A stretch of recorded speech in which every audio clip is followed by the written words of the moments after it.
ডাক দেওয়ার সাথে সাথে সবাই রাজপথে হাজির হবে কি হবে? আজকে শপথ গ্রহণ করতে হবে। আজকে বাংলাদেশকে তছনছ করার জন্য, ধ্বংস করার জন্য, বিক্রি করার জন্য আওয়ামী লীগ সরকার মোদীর সাথে চক্রান্ত করেছে, ষড়যন্ত্র করেছে। কাজে কোনো অবস্থাতেই বাংলাদেশের জনগণ এইটা মেনে নিতে পারে না।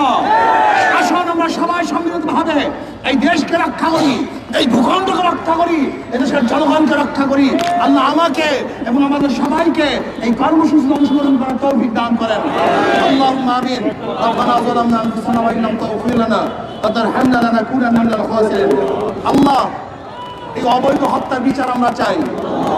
আল্লাহ, বিচার করতে বাধ্য করার জন্য যে কর্মসূচি পালন করার দরকার, সেই পালন করার তৌফিক তুমি আমাদের দান করো। আল্লাহ, ফিলিস্তিনি মুসলমানকে হেফাজত করো। আল্লাহ, এই দেশকে হেফাজত করো। এই দেশের প্রত্যেকটা নাগরিককে হেফাজত করো। রব্বিরহামহুমা কামা রাব্বায়ানি সগীরা। ওয়া সাল্লাল্লাহু তাআলা আলা খায়রি খালকি মুহাম্মাদিন ওয়া আলিহি ওয়া আসহাবিহি ওয়া আজওয়াজিহি ওয়া আতবাইহি আজমাইন ওয়ারহামনা মা'হুম বিরাহমাতিকা ইয়া আরহামার রাহিমিন। আসসালামু আলাইকুম ওয়া রাহমাতুল্লাহ।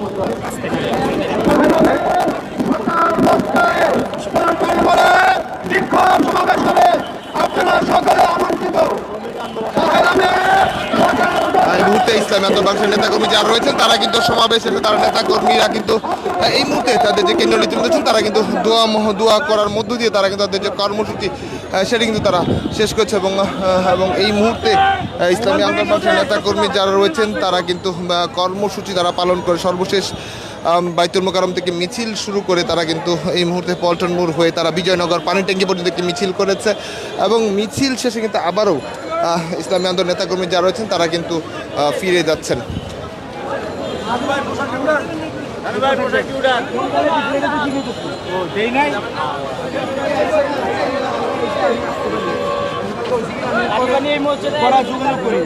দর্শক, এই ছিল ইসলামী আন্দোলন বাংলাদেশের যে মিছিল এবং বিক্ষোভ মিছিল এবং সমাবেশের সর্বশেষ পরিস্থিতি। পরবর্তী আপডেট পেতে দেশ সমান্তরের সঙ্গেই থাকুন।